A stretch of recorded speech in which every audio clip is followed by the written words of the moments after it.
Okay, so this is Isabel Rittenberry. There's my little note card. Um, Here is my dissected chicken wing. We have the shoulder here connected to the humerus, and this is going to be what is known as like the elbow joint. This would be the shoulder joint up here, and then we're going to be focusing on the elbow joint, which is going to be the ulna and the radius, and then we have the carpals here.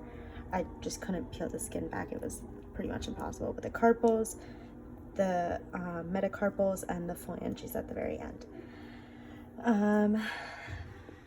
It's hard to tell, but you can see that the articular cartilage is going to be at the ends of the bones. That's going to be kind of like the support system for the bone to prevent the bones from grinding on each other, basically.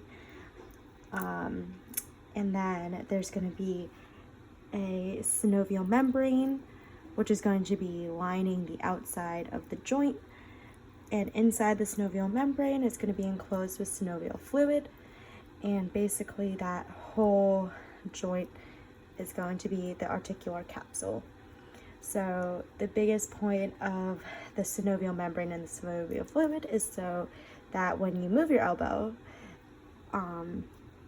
you are not like feeling friction, and you're able to move it slowly and at ease.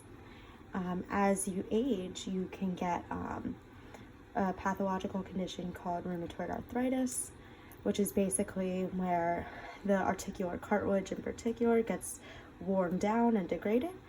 And that is when you start to have bone on bone rubbing.